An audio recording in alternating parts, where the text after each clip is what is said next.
list of all the worst all-time roster people that we come on draft, and we got a lot of this done. Let's put it that way. We got a lot of it done, but I needed to go grocery shopping, and holy shit, it was 2.5 hours. So we're like, I don't think we can push this to a 3-hour edition right now. Cal already had his issues with the internet stuff. He's not joining us for the Darkest. Either it's 12:19 in the morning right now. Of course, so yeah, maybe Cal would have had some extra ideas that maybe sped along the process, but I think more than likely probably would have just been like, can we just end this already? But we did think of a lot, and we didn't finish it. And then I kind of made an executive decision of let's just end it and finish this back off with the Darkest because we haven't done anything for the Darkest yet. And I think it might be kind of interesting because let's put it this way too. I still don't know exactly what everybody wants with the Darkest because I still don't have enough data for people saying what they like. Between, if you look in the past, we've done like the completely random things where we're like, hey, would you drink Kona Crush if it was a fucking soda? And then we've got things like the fan casting who could be Batman from the roster. And then we've got talking about action figures from wrestling. And then we've got more specific things like the mock drafts that we used to do. Money Bank was one of my favorite things. That was essentially a regular main event. And sometimes I think that the main event things are the way to go, where it's like, maybe people will be more interested in the Darkest if we give them the same type of content, but it's just like, hey, you want a bonus main event? Then we'll do like the latter half of the mock draft fantasy booking thing over on here, or we'll do a fan out stable. We've done a couple of the watch-alongs. And then other times I'm like, it doesn't seem like anybody's really signing up for it. No, I was thinking about this. I'm not saying you'll amass immediate results, but I noticed that you said the Darkest tier is $10. Mm-hmm. Have you ever considered making that the $5 tier? Yeah, given a lot of consideration. This one's going to be on the $5 tier. Yeah, I think that might help. Yeah, I never was able to think of another thing that would make sense for the $10 tier. So that's mostly the reason why. But because I mean, like, I always try to put it into context with other things. Like, if Fightful Flex is only $5, and like you've seen all the shit that you have that. That's only $5, yeah. I mean, I'll probably end up doing that at the beginning of the year or something just to see. But even when I've said in the past, like, hey, the $5 tier is going to change or whatever, it doesn't seem like people are necessarily signing up for that. So if you're listening to this and you're on the $10 tier and all that, just think about how much more I appreciate that. So thank you for that. Especially if you're on like the Big Boys or something, like, then goddamn man, you're awesome. But I have thought about some different things, and this is one idea that I've never really tried, which is, I mean, it's quite literally we'll finish the podcast on there. Yeah, that's really interesting. I can't remember ever doing a Darkest this soon. Or even just the idea, like, we've done the back half of the mock draft. But that is kind of a separate thing, because you've already done the mock draft. Then it's just, I'll do the pay-per-view card. So, if this gets some more people that are involved, and people are like, man, I really, really wanted to hear the rest of the Time Machine Dream Team, I feel kind of scummy about it a little bit, to be honest, to be like, pay for the rest of it or something. But, I mean, who knows? Maybe if you're already interested in that tier, then you get special things or something. I don't know, I'm trying to figure it out. Point being, we were going really well. It's very much a time of reflection. Yeah, at the end of the year, I will be sending out my feedback survey things pretty soon to be like, fill me in on some information. What do you want? What's different? What's better, what's worse, etc. So, let me know what you think. But so, like, I've noticed, and like only our diehards are going to hear this because it's the Patreon, but I've noticed that, like, the mock drafts get so much more interaction. Mock drafts and if the hot tags are particularly interesting, but the pay-per-views are the ones that get the clicks.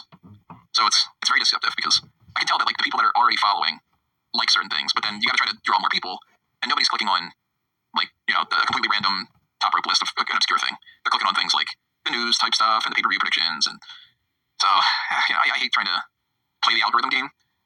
But I mean, this is supposed to be trying to make me some money, and it is my job. So it's not really a job that gets you less than $100 a month. Yeah, that's the reality of it. Is like building a brand like this isn't easy, especially in an era where everybody believes that they themselves are brands. Jeff Hardy brand. You know what though? You mentioned that, like, those guys were so fucking ahead of their time. they really were. Like, everybody made fun of Matt Hardy. You'll follow in his footsteps now. So it's like, joke's on you. He was the version one after all. He was. So I mean, we're tinkering around. The other white meat. We're tinkering around. So with the way that this is, let's get this. I'm doubling it up. Sorry, forgot that I had my OBS as like a thing in the center there. You can see on the screen now, or if you're listening to the audio only, you can't see on the screen. It's not a matter of if you aren't opening your eyes. We did a few things here. I've cleaned up some of it. I've put every single thing on the side that we've already agreed on. Just we didn't figure out winners because we didn't get that fucking far. But like what does everybody want? Head team against what do all these guys wear? Masks. It's currently the name that I gave them. We got things like the Geek Squad against the Smarty Pants. We got the NXT team against the Team Tough Enough. We got the Sirens and the announcers, etc., etc. So these we figured out. And we got a lot of ideas here for some of these other things, but we're still stuck on some of them. So it bugs me to no end. Maybe it's just triggering my OCD or something. But I'm like, we didn't fucking finish, So we're gonna try to figure out the end of this. And we're in the Darkest now, so we're gonna figure it out. It's gonna be even fucking crazier. It is mostly sorted out on this end outside of just pairing people off. So I moved only a few names. I moved Sylvester Terkay over to the MMA boxing side because I was like, he did actually have like the MMA gimmick, and I couldn't think of anywhere else to put him. So I was like, that could be a fifth. But mostly what I did here since the last episode was I just kind of cleaned things up a little bit and left it the way that it was. I don't think we're gonna get certain things changed. Like I think that the phony, fake people, there's probably nobody we can add into there. So I'm thinking of like taking a few of the other ones and moving them over to where we look at like the ones that might have a fifth or something, and kind of playing around with that a little bit more. These are things that I need to. I should probably just like even have that on this. He's a phony. Maybe it's something else. I don't know. I don't know who we would pair with. He's a phony, but he's a phony. A big fat phony. Hey, you know who lives here? A phony. Like I don't even want to move the superhero team over yet because I don't know about Tom McGee. You know what I mean? But I think the Truth Commission is probably going to end up saying the way that it is. I think the other right meat is pretty much we got to move that over, because it's too good.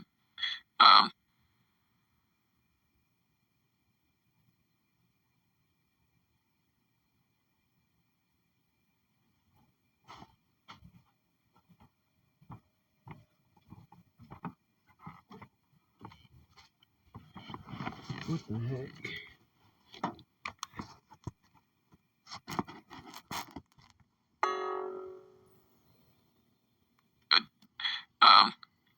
The other white meat, that's definitely one of my favorites. That's the best. Look, between this and the mock draft card I did last week. Yeah, you've been a little bit on a roll. Like, clearly I have a brain. It's a shame we still don't have meat on that list, though. But, yeah, I mean, we have meat elsewhere. We got dick and balls and... Yeah, I named a couple of these just temporarily. Some of them have fake names, but I temporarily have the Mean Girls, but I named this Blue and the Babyface. Jesus Christ. I currently named that just the stuff, because it's, Buff and the dicks and heartthrobs. But we can think something better than that. Obviously, like, Undead is not the name of the team. We'll sort that out. We were stuck on things like Holy Shit. We were stuck on the... I don't know why you just wouldn't accept the Book of Ezekiel. No, that's very easy. He never did a Book of Ezekiel thing, did he? It was who, was it? Was it? Let's see. Pro Wrestling Fan, Rick Lon Stevens, Big Rick. What was your finisher? It was the Book of Ezekiel. You know what? Me? Okay, you got it. You see that, Tony? I didn't realize that was his finisher name. All right, well, he was in that list, I don't fucking know. And so we could go with Holy Shit. Potentially with TL Hopper, but I do really like the idea of TL Hopper still being in the job squad, so we might say the See You Later Alligator couldn't figure out the finish of that. Yo Country Boys and all. So this is overall what we're working with, this section now. I guess I should probably just get rid of these, make this a little bit easier. Let's delete that column. Darkcast, I'm not editing that out. Sorry, everybody. Yeah, so I think what we kind of need to do is we sort of need to figure out, more than anything, are we going with Ludwig Borga and Vladimir Kozlov involved in foreign fanatics type things, like Kozlov with the Bolsheviks and something? We don't have another Russian or anything along those lines, right? Because Borga's not Russian. What is Borga? He's from Finland. Finland. Or he was from... And Brackus is like German, I think. Yep. So From Albright. Brackus. there's no other like Russian type guy. I guess we kind of can't do Kozlov and the Bolsheviks and another Russian because we don't have another Russian. So yeah, I guess General Adnan's not. Commander Aziz isn't. Yeah. Okay, so I guess Kozlov is kind of still in that MMA boxing thing. With Ludwig Borga. Is it Ludwig or Ludwig? It's Ludwig on this list. I think it's Ludwig, right? Yeah. Ludwig, yes, Ludwig. So then if we take them out, we got the Bolsheviks and we got the Legionnaires. We got a team of 4 for the Foreign Fanatics. Yeah, and I think it's a lot of fun. And if need be, we can add another one in here, like a fucking Akibono or something. Dude, this is the Japanese squad. We got Akibono, got Sakamoto. Tensai could always fit in there as well. Tensai could. We can take him out of the dancing thing because we have too many on this side. Tensai, Sakamoto, Akibono, Kenzo Suzuki. Yeah, he does. He is Japanese. So, Japanese. Just Japanese. Japanese team. There you go. That sounds a little bit less problematic. Or, easy peasy. No, just kidding. Let's see. This side guys thing I'm probably get messed around with too. Obviously, because there's only 3. That does take somebody off of that, so that's good. That's a team of 4. Okay. Just for the sake of it, I'm going to move Foreign Fanatics over here. I'm going to move that over here. Holy shit. That's so dumb. This is 1, 2, 3, 4, 5, 6 people on this one. Tiger Ali Singh or Muhammad Hassan, who's like the... Or actually, no, probably... We can just remove those 2 and just have this team of 4. And just, We're doing Indoshare. We're doing that. Indoshare type thing, yeah. We can think of something else for Muhammad Hassan and Tiger Ali Singh, maybe. At least we move them over there. We got something. I mean, we could put Foreign Fanatics. Muhammad Hassan could be in that. But I think Tiger Ali Singh and Muhammad Hassan together makes sense. At least in what I can remember about Tiger Ali Singh. They're both underachievers in many ways. Yeah, the underachievers group. Alright, so where else can we go with some of these? Chains. He's in a gang. So is One Man Gang. He's a one-man gang, but yeah, he's a gang member. Anything there? I can't think of anything. Gangs? Are we doing gangs? There we got Chains. The one-man gang. Who could also very much fit with PG-13.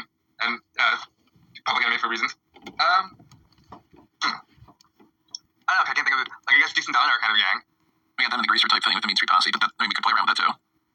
I don't know, because... You know what's throwing me off about this is all these colors make me think that certain people are baby faces and heels. I'm going to reset that.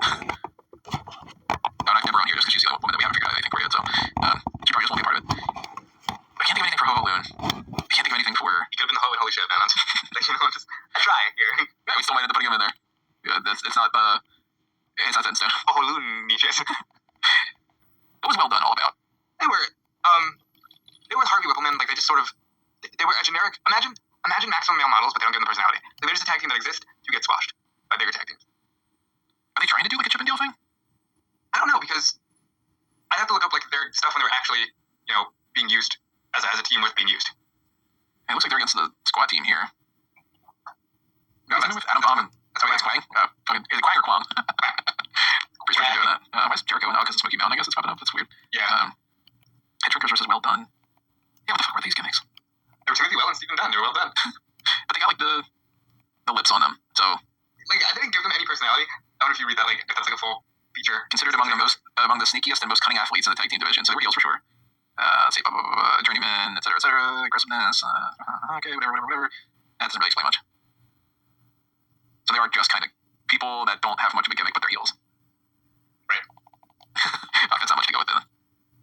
Because if they were at least going to be like shitty Chippendale dancer types, then we could have had them paired off against the Buff Bagwell and all. But well done as a tag team. There's nobody that seems to strike me as like that they would fit in. Like that's why I tried to put them in the meat category because they're well done. Right. I mean, technically speaking, we could just be like, all right, well, you know what? We make an 8-man against thing or whatever or something. We could end up working out well with that. I guess we gotta wait for well done. Brooklyn Brawler. Yeah, you usually have to. It takes a little longer, right? Brooklyn Brawler. Tugboat. You know who he's the Brooklyn Brawler with? He's the fifth guy with the fucking posse and Deuce and Dino. I can see that. At the very least, yeah. He's the grizzled old fighter. Because he fights in the streets of Brooklyn. You know what? Wait, that'd be the sixth guy because there's 3 in the main 3 posse. He's the sixth guy. Is there maybe like a way that we could do the Brooklyn Brawler, the Goon, and like do an idea of like you're like the type of person who always starts a fight? Well, if you wanted to do the Brooklyn Brawler's other gimmick, Abe Knuckleball Schwartz, they could. Oh fuck! I forgot about that. They're the sports fans. I mean, fucking, this is happening now. Let's go about Abe for now. Because I mean, if Abe Knuckleball Schwartz, yeah, I forgot about that. Why is that not on that list? Yeah, Brooklyn Brawler, Abe Knuckleball Schwartz, and the Goon definitely need to be together. And we don't have any other sports-based things that I can think of, right? Because we have the gym people. We have the Pug. What was the Pug? I don't fucking know. He's just a wrestler. You just think. Yeah, firstly, comes up who? Look at who. Let's open up who for a second there. Look at Jim Neidhart. Fucking who? Vince McMahon. Alex the Pug Porto, probably known as the Pug. I mean, he fucking really is just a guy. Like, why do they think some of these things would work? They're like, yeah, you're the Pug. You hold your hand up in the air, okay? So the Pug. Raputsky, Dino Bravo, Aiden O'Shea. This is why I ran that issue before. Rodney Mack was just like a guy who picked fights, right? Oh yes, he's very specific fights. How so? I wasn't watching with him. He faced White Boys. He's would it make sense to put him with Akeem / the one-man gang? Yes, and that team has to break up into a and maybe like it needs to be him surrounded by like PG-13, Akeem the African Dream, and Slam Master J. would Arrested Cat Miller work with that or something? Work opposite that maybe. As like a polar opposite or because Ernest Campbell was another guy that he came in when I was not watching, so I only really know of the Royal Rumble thing. That's about it. Yeah, it's kind of all he did. Did somebody call him Mama? Hey, you know what? I guess if that's the case, then he just danced and whatever. Why don't we have him in that music dance? We gotta have him with Brutus, don't we? I'd be like the opposite side of the Brutus thing. No, it's the same as somebody call him Mama. Yeah, but I mean, they could be shooting over the theme, like Xavier Woods did. Remember that? I try to forget. Like During a time frame, Brutus Kelly loses his theme song to Xavier Woods. Man, Woods really had like a lot working against him. I'm so glad that worked out for him. Still, probably fucking win the Intercontinental title at least. yeah, they need to try that. I have thought about maybe moving some of these other people around. Some of them have to stay there. Like, we gotta pretty much have Kevin Federline as a heel and Disco Inferno as a heel and so on. And Metal Mission and Brutus Clay makes perfect sense together. So, Insane Clown Posse maybe we can move around to another spot. But if it's just like a music and dance type thing, I mean, if we can think of one fucking more, then that can kind of just be like, it's the most amount of people on there, fuck it, you know? Slapjack's had nothing to do with that. Special Delivery Jones is a babyface. Red Radford is just a fucking guy. Swerve is just a guy.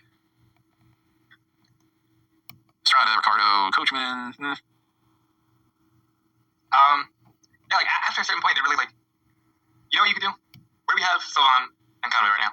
Sylvan, Conway are in like a fashion type thing somewhere right here. People are in that fashion thing. Adrian Adonis, Rico Vito, Sylvan, and Rob Conway. So we got 5. Interesting. I was gonna say take 2, and then because.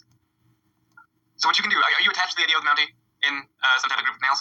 I do like that Law and Order thing, but if we could figure out another thing. Well, there's the French-Canadian connection of Sylvan, Bravo, Jacques Rougeau, the Mountie, and Rob Conway, who was a sympathizer. Would there anybody else go in Law and Order?